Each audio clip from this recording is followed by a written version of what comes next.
Welcome to my channel. সবাই কেমন আছো? আশা করি সকলেই ভালো আছো। আজকের আমি ক্লাসে যেটা নিয়ে আলোচনা করব আশা করি সকলেরই ভালো লাগবে এবং কিছু শিখতেও পারবে। তো চলো, আজ আমি কিছু অক্সিলারিজ ভার্ব নিয়ে আলোচনা করব। যে ভার্বগুলো খুব ইম্পর্টেন্ট, কিছু অক্সিলারিজ ভার্ব আছে, সেগুলো নিয়েই আলোচনা করব। আমি এখানে লিখেই এক্সপ্লেন করব। চলো, লেটস স্টার্ট। ফার্স্ট আমি যেটা লিখব সেটা হলো বি ভার্ব। বি ভার্ব কি? কোনগুলো? বি ভার্বের প্রেজেন্ট ফর্ম আছে এবং ফার্স্ট ফর্ম আছে। বি ভার্বের প্রেজেন্ট ফর্ম হলো অ্যাম, ইজ এবং আর। প্রেজেন্ট ফর্ম অ্যাম মানে হই, ইজ মানে হয়, আর মানে হয়। এদের পাস্ট ফর্ম আছে অ্যাম, ইজ, আর, হয়। তো আমি পাস্ট ফর্মে বলবো ছিল, ওয়াজ এবং ওয়্যার। ওয়াজ যা, ওয়্যার তাই। আবার ওয়্যার যা, ওয়াজ তাই। একে অন্যের পরিপূরক, অর্থাৎ সিনোনিম। ওয়াজের ওয়্যার এবং ওয়্যারের ওয়াজ। এখানে অ্যামিজার এদের একে অন্যের পরিপূরক, অর্থাৎ প্রেজেন্ট টেন্স। কখন কিভাবে আমরা কীরকম মিনিংয়ে বসাবো সেটা আমি এক্সপ্লেন করব। আগে আমি ভার্বগুলো বলে নিই। তারপরে দেখো বি ভার্ব হলো এগুলো। এবারে আমি লিখব হ্যাভিং ভার্ব। হ্যাভিং অর্থাৎ আছে অর্থে যেসব ভার্বগুলো ইউজ করা হয়।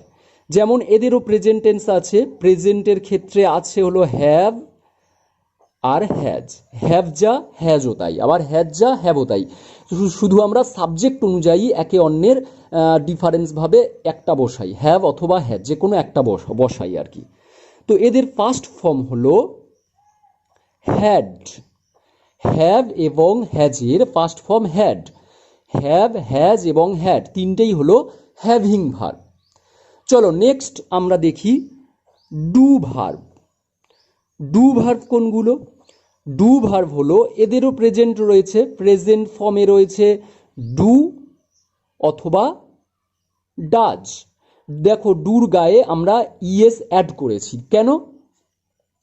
কারণ আমরা যখন সাবজেক্ট অর্থাৎ যে কর্তা যখন থার্ড পারসন সিঙ্গুলার নাম্বার হয় তখন আমরা এই ডুর গায়ে ইএস অ্যাড করি। তো যখন আমি এক্সপ্লেন করছি তখন আমি বলছি পরে, আগে আমি ভার্বগুলো বলি। তো এই গেল, হ্যাঁ, ডু ভার্বের ডু আর ডাজ। আর ফার্স্ট ফর্মও রয়েছে। দেখো ফার্স্ট ফর্ম রয়েছে ডিড। তাহলে ডু প্রেজেন্ট বা ডাজ প্রেজেন্ট আর ডিড হলো ফার্স্ট। তাহলে এগুলো গেল আমাদের অক্সিলারিজ যে ভার্বগুলো। আর অক্সিলারিজ যে এগুলো হলো প্রাইমারি ভার্ব। আর আমাদের মডেল অক্সিলারিজ যেগুলো আছে সেগুলো আমি অন্য একটা ক্লাসে আলোচনা করব। সেগুলো যেমন ওই can, could, shall, should, will, would, may, might. এগুলো হলো মডেল অক্সিলারিজ, যেগুলো মডেল ভার্ব বলি। তো আমি এখানে দিলাম এগুলো প্রাইমারি অক্সিলারিজ। এই ভার্বগুলো আমি কখন, কিভাবে এবং কীরকম মিনিংয়ে এগুলো বসাবো, কোথায় বসাবো সেটা আমি এক্সপ্লেন করব আজকের। দেখো এখানে be verb, having verb, do verb. চলো এগুলোর আমরা ব্যবহার করি, কিভাবে করব। বি ভার্ব আর একদিকে হ্যাভিং ভার্ব, এইভাবে আমি লিখছি। দেখো ক্লিয়ার বুঝতে পারবে। একদিকে লিখছি বি ভার্ব। বি ভার্বের যে প্রেজেন্ট ফর্মগুলো ছিল অ্যাম, ইজ, আর, এদের ব্যবহার করব আমি একদিকে। আর একদিকে আমার ছিল হ্যাভিং ভার্ব। হ্যাভিং ভার্ব যে ছিল সেই হ্যাভিং ভার্বে প্রেজেন্ট ফর্ম ছিল হ্যাভ অথবা হ্যাজ। এদের ব্যবহারের দিকে আমি করব। দুটোর ব্যবহার কিভাবে আমি করছি দেখো। সাপোজ আমি একটা কথা বললাম যে I am a teacher. I am a teacher. আমি একজন শিক্ষক। আমি হই একজন শিক্ষক। এবারে আমি যদি এখানে লিখি আই হ্যাভ এ টিচার, তাহলে মিনিংটা কেমন হচ্ছে? আমার একজন শিক্ষক আছে। তার মানে দেখো এখানে আমি শিক্ষক, এই যে শিক্ষক আর আমি দুজনে একই। অর্থাৎ কোনো বস্তু বা কোনো ব্যক্তি নিজে কি হয় সেটা বলতে গেলে আমরা অ্যাম ব্যবহার করব। অ্যাম অথবা ইজ অথবা আর। আর যখন আমরা হ্যাভ ব্যবহার করব তখন জানতে হবে যে আমাদের কোনো কিছু বস্তু আছে, কোনো কিছু বস্তু আমাদের আছে, অর্থাৎ আমরা কোনো কিছু অধিকার করছি। আই হ্যাভ এ টিচার, আমার একজন শিক্ষক আছে। আবার যদি বলি আই হ্যাভ এ ক্যাট, আমার একটি বিড়াল আছে, তাহলে আমার একটি বিড়াল আছে, বিড়ালটি আমার আছে, অর্থাৎ আমি আর বিড়াল এখানে দুটো সম্পূর্ণ আলাদা জিনিস। তাহলে আমার কোনো জিনিস আমি অধিকার করব, সেটা আমার থাকবে, আছে, আই হ্যাভ এ ক্যাট। তো এপারে যদি আমি ওরকম লিখি I have I am A cat, তাহলে মিনিংটা কি হলো? আমি হই একটা বেড়াল, তাহলে বেড়াল আমি নিজে হয়ে যাচ্ছি, দেখো, তাহলে কিন্তু এটা মিনিংটা আসছে না, আমি নিজে বেড়াল হয়ে যাচ্ছি। তাহলে এখানে আমার আই হ্যাভ এ ক্যাট মানে আমার বিড়ালটি আছে। তাহলে আমরা কিভাবে ইউজ করব? এই সেন্টেন্সটা ইনকারেক্ট। তাহলে আমরা বলবো আমার কোনো কিছু আছে অর্থে হ্যাভ হ্যাজ ইউজ করব, আর আমি নিজে যখন কিছু হব বা সে যখন নিজে কিছু হবে তখন আমরা অ্যাম অথবা ইজ অথবা আর ইউজ করব। যেমন হি ইজ পুওর, সে গরিব, তাহলে সে যে আর এই গরিব মানুষটি সেম, সে গরিব। আর আমি এখানে যদি বলি হি হ্যাজ এ কার, তার একটি কার আছে, তাহলে কার আর এই হি দুজনে সম্পূর্ণ আলাদা। কারটা এই মানুষটির আছে, তার এই কারটি আছে, তার মানে কারটি এ পসেস করছে, এর অধিকারে আছে। তখন আমরা হ্যাভ অথবা হ্যাজ গুলো ইউজ করব। আর যখন নিজে কিছু হবে তখন আমরা অ্যাম অথবা ইজ অথবা আর। তাহলে এটাই ক্লিয়ার হলো। তাহলে তোমাদের অনেকের মনে হচ্ছে যে আমরা কখন হ্যাভ বসাবো আর কখন হ্যাজ বসাবো, বা কখন অ্যাম বসাবো, কখন ইজ, কখন আর বসাবো, কোন সাবজেক্টের পরে। তাহলে মনে রেখো অ্যামটা শুধুমাত্র আই এর পরে বসে, আই এর পরে অ্যাম, আর ইজটা বসে থার্ড পারসন সিঙ্গুলার নাম্বারের ক্ষেত্রে, আর বসে থার্ড পারসন প্লুরাল হোক আর যাই, মোটামুটি প্লুরালের ক্ষেত্রে আর বসে। একজন হলে ইজ, অনেক হলে আর। যেমন এখানে দেখো হি একজন, এরপরে ইজ দিয়েছি, আই এর পরে শুধু অ্যাম বলেছি, অ্যাম হয়েছে। আবার আর কখন দেব? যদি বলি দে আর হাংরি, তারা ক্ষুধার্ত, দেখো ক্ষুধার্তটা তারা নিজেরাই, তাহলে আর ইউজ করেছি। দে মানে অনেকে, তারা মানে এখানে অনেকে, সেই জন্য আর দিয়েছি। আর আমি এখানে যদি দে লিখি দে হ্যাভ, তাদের আছে, কি আছে, কি আছে সেটা আমি লিখব। এখানে দেখো তারা নিজেরা হাংরি, আর এটা তাদের কি বাড়তি একটা জিনিস তারা পসেস করবে, তারা অধিকার করবে।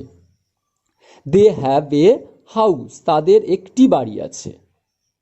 তাহলে হ্যাভ আর হ্যাজ ক্লিয়ার হলো অ্যামিজার সাথে।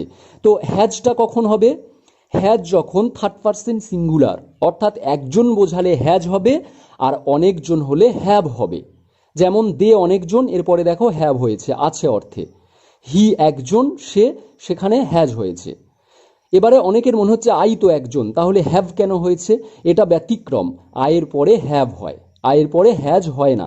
তাহলে মনে রাখবে যে হ্যাজটা একজনের ক্ষেত্রে হ্যাজ হবে, সাবজেক্ট যদি একজন হয়, আর থার্ড পারসন সিঙ্গুলার যেটা বলে, আর অনেকজন হলে সাবজেক্ট আমরা হ্যাভ, যেটা হেল্পিং ভার্ব বলবো বা অক্সিলারিজ ভার্ব বলবো, হ্যাভ বসবে। এটা গেল অ্যামিজার এবং হ্যাভ হ্যাজের ব্যবহার। এবারে আমরা বলেছিলাম একটা কথা খেয়াল করো যে এগুলো তো বি ভার্বের অ্যামিজার প্রেজেন্ট, আর পাস্ট কি ছিল? পাস্ট ছিল ওয়াজ আর ওয়্যার, এটা ছিল পাস্ট। আর হ্যাভ হ্যাজের পাস্ট কি ছিল? Only had. তো এ সেম ওয়াজ ওয়্যার মানে ছিল, তাহলে আমি এখানে অ্যাম না দিয়ে যদি ওয়াজ দিয়ে দিই, আই ওয়াজ এ টিচার, আমি একজন শিক্ষক ছিলাম, মানে আগে ছিলাম, পাস্ট বলেছি ওয়াজ আর ওয়্যার মানে। তাহলে হি ওয়াজ পুওর, সে গরিব ছিল, আগে গরিব ছিল, পাস্ট হয়ে যাচ্ছে। দে ওয়্যার, এখানে কিন্তু ওয়াজ হবে না, দে এই ওয়্যারটা হবে, দে ওয়্যার হাংরি, তারা ক্ষুধার্ত ছিল। তার মানে এটা পাস্ট, আগে ক্ষুধার্ত ছিল। আর এখন বললে দে আর হাংরি, তারা এখন ক্ষুধার্ত। দে ওয়্যার হাংরি, তারা ক্ষুধার্ত ছিল, মানে এটা পাস্ট আমি বলেছিলাম ওয়াজ ওয়্যার, বি ভার্বের পাস্ট। এবারে প্রশ্ন হচ্ছে ওয়াজটা কখন বসাবো, ওয়্যারটা কখন বসাবো। যদি ওই ছিল বলি, হাংরি ছিল, পুওর ছিল, টিচার ছিল, তখন আমরা বসাবো। এটাও সেম, একজন হলে থার্ড পারসন সিঙ্গুলার হলে ওয়াজ দেব, আর অনেক প্লুরাল বোঝালে, সাবজেক্ট যদি প্লুরাল হয় তাহলে আমরা ওয়্যার দেব। এবারে কিন্তু আয়ের পরে ওয়াজ হয়, এটা ব্যতিক্রম, মনে রাখতে হবে। আয়ের পরে ওয়াজ হয়, আই ওয়াজ এ টিচার, আমি একজন শিক্ষক ছিলাম, এই আয়ের পরে ওয়াজ হয় জাস্ট। তারপরে সমস্ত একজন যদি সাবজেক্ট হয় তাহলে আমরা তারপরে ওয়াজ দেব, আর বাকি অনেক সাবজেক্ট, অনেকে যদি সাবজেক্ট থাকে প্লুরাল তাহলে আমরা ওয়্যার দেব। চলো এবারে হ্যাড কি, ওই এটাও যেমন হ্যাভ আছে, আমরা তার উল্টো যেমন পাস্টে হ্যাড করে দেব। যেমন আমার একজন শিক্ষক আছে, আমার একটি শিক্ষক আছে, মানে কি শিক্ষকটা আমার আছে। আই হ্যাভ এ ক্যাট, আমার একটি বিড়াল আছে, হ্যাভ। তো হ্যাভ না দিয়ে যদি হ্যাড দিয়ে দিই তখন হবে বিড়ালটি আমার ছিল, তাহলে মানে আগে বিড়ালটি ছিল এখন নেই। এটা হলো ক্লিয়ার করার ব্যাপার। তো এখানে দেখো আমি আবারও বলছি, যখন আমাদের কোনো কিছু বাড়তি জিনিস বা বস্তু যখন আমাদের অধিকারে থাকবে, আমার অধিকারে কোনো জিনিস যখন থাকবে আছে তখন হ্যাভ হ্যাজ, ছিল বললে হ্যাড। আর যখন আমি নিজে কোনো জিনিস হব বা কোনো ব্যক্তি যখন নিজে কিছু হবে তখন হবে অ্যামিজার, বা নিজে যখন ছিল আগে তখন ওয়াজ ওয়্যার, ওয়াজ অথবা ওয়্যার ইউজ করব। তাহলে বি ভার্বের প্রেজেন্ট টেন্স অ্যামিজার এবং পাস্ট টেন্স ওয়াজ ওয়্যার বললাম, আর হ্যাভিং ভার্বের হ্যাভ হ্যাজ আর হ্যাড এখানে আমি এক্সপ্লেন করলাম। চলো এবারে আমরা বলেছিলাম ডু ভার্ব, ডু ভার্বের ইউজটা দেখে নেব। চলো ডু ভার্ব লিখছি।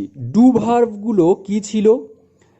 ডু ভার্ব ছিল ডু অথবা ডাজ, আর একটা ছিল অ্যান্ড ডিড। ডিডটা হলো পাস্ট আর ডু অথবা ডাজটা হলো প্রেজেন্ট। তো কিভাবে আমি এগুলো ব্যবহার করছি দেখো, এটা হলো প্রেজেন্ট, আমি দেখিয়ে দিই, আর এটা হলো পাস্ট। আমি একটা সেন্টেন্স বলছি। আচ্ছা আগে বলি কখন ডু ভার্ব ইউজ করব। যখন দেখো আই ওয়ান্ট মানেটা হলো আমি চাই, এটা হলো অ্যাফার্মেটিভ সেন্টেন্স। হ্যাঁবাচক বাক্য হলো আমি চাই। আমি যদি বলি নেগেটিভ সেন্টেন্স কি হবে? নেগেটিভ সেন্টেন্স হবে আই ডু নট ওয়ান্ট, আমি চাই না। ঠিক আছে, আবার যদি বলি হি ড্রিঙ্কস, সে পান করে, তাহলে এটা পান করে, এটা হ্যাঁবাচক বাক্য হলো। সে পান করে না নেগেটিভ বললে হবে হি ডাজ নট, ডাজন্ট ড্রিঙ্ক, এটা হলো। তো দেখো আমি যেটা বললাম আই ওয়ান্ট আমি চাই, আই ডু নট ওয়ান্ট আমি চাই না, নেগেটিভ। তাহলে দেখো এখানে প্রেজেন্ট টেন্স আছে আই ওয়ান্ট, ওয়ান্ট এটা হলো ভার্বের ফার্স্ট ফর্ম, আর ড্রিঙ্ক, ড্রিঙ্ক এটাও ফার্স্ট ফর্ম। শুধু এস অ্যাড হয়েছে কারণ হিটা থার্ড পারসন সিঙ্গুলার নাম্বার। আমি বলছিলাম subject third person singular number হলে আমরা এস অ্যাড করব এই ভার্বের ফার্স্ট ফর্মের সঙ্গে। এই যে সেন্টেন্সটা আছে হি ড্রিঙ্কস, এটা হলো প্রেজেন্ট ইনডিফিনাইট টেন্স। আর আই ওয়ান্ট এটাও ফার্স্ট ফর্ম, আইটা থার্ড পারসন সিঙ্গুলার নাম্বার নয়, সেই জন্যে ওয়ান্টের সঙ্গে এস অ্যাড হয়নি। এবারে এই যে প্রেজেন্ট টেন্স, প্রেজেন্ট টেন্সের যখন আমরা নেগেটিভ করতে যাব তখন আমরা নেগেটিভ মানে নট আনতে হয় একটা, যে কোনো সেন্টেন্সের। আমি চাই না, এই নার জন্য তো আমাকে নট আনতে হয়। তাহলে নট আনতে গেলে আই নট ওয়ান্ট, ডুটা আমি সাপোজ দিচ্ছি না, আই নট ওয়ান্ট, তাহলে কিন্তু সেন্টেন্স হবে না, কারণ নট শুধুমাত্র একা বসে না, তার জন্য আমাদের একটা হেল্পিং ভার্ব দিতে হয়।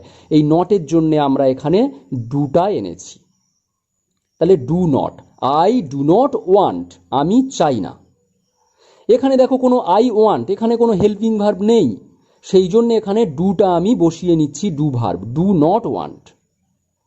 যদি এখানে হেল্পিং ভার্ব থাকতো তাহলে কিন্তু ডুটা আমি বসাতাম না। সাপোজ একটা কোশ্চেন আমি এখানে এখানে একটা লাইন দিচ্ছি, দেখো, আই অ্যাম ইটিং, আমি খাচ্ছি। দেখো অ্যাম হেল্পিং ভার্ব আছে অক্সিলারি, আর এখানে ইটের সঙ্গে আইএনজি আছে, তাহলে আমি খাচ্ছি।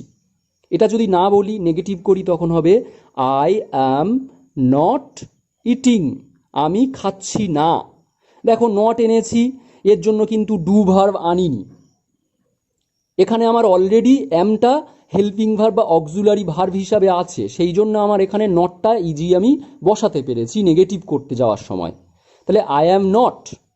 এখানে দেখো কোনো আই ওয়ান্ট এর মাঝখানে কোনো হেল্পিং ভার্ব নেই, সেই জন্যে ডুটা আমি ডু ভার্ব যেটা থাকে ডু বা ডাজ, সেটাকে আমি ডু নট করেছি। নট আনার জন্য আমি ডুটা দিয়েছি, আই ডু নট ওয়ান্ট। তাহলে কি হলো, প্রেজেন্ট টেন্সের ক্ষেত্রে যখন প্রেজেন্ট ইনডিফিনাইট টেন্সের ক্ষেত্রে ডু ভার্ব মানে হেল্পিং ভার্ব কোনো থাকে না, তখন আমরা ডু ভার্বটা নিয়ে আসি, ডু নট ওয়ান্ট। আবার এই সেন্টেন্সের ক্ষেত্রে প্রেজেন্ট কন্টিনিউয়াস, দেখো I am eating, I am not eating, এই নট বসাতে যাচ্ছি যখন না বলছি, তখন আমার কিন্তু ডু আনছি না, কারণ আমার অলরেডি এখানে অ্যাম ভার্বটা আছে, অ্যাম হেল্পিং ভার্বটা আছে, আই অ্যাম নট করে দিচ্ছি। চলো এবার এই সেন্টেন্সটা দেখো, হি ড্রিঙ্কস, ড্রিঙ্কের সঙ্গে এস আছে, কোনো ব্যাপার না, ডুর সঙ্গে আমরা ইএস অ্যাড করেছি, সেই জন্যে দিয়ে নট করেছি। সে পান করে, সে পান করে না। হি ডাজ নট ড্রিঙ্ক, সে পান করে না।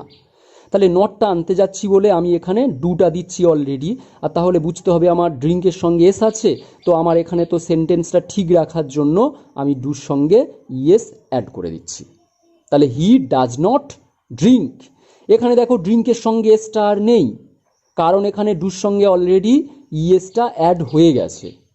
তো এটা যেমন প্রেজেন্ট ইনডিফিনাইট টেন্স আছে, ড্রিঙ্কের সঙ্গে ইএস আছে, হি থার্ড পারসন সিঙ্গুলার বলে। এখানে দেখো এটাও ড্রিঙ্কের সঙ্গে এস নেই, কারণ এটা নেগেটিভ হয়েছে, ডুটা দিতে হয়েছে। আমি সেই ডু ভার্বের সঙ্গে ইএস দিয়ে আমি ড্রিঙ্কের যেমন এস ছিল, এটাও সেরকম প্রেজেন্ট ইনডিফিনাইট টেন্স রেখেছি।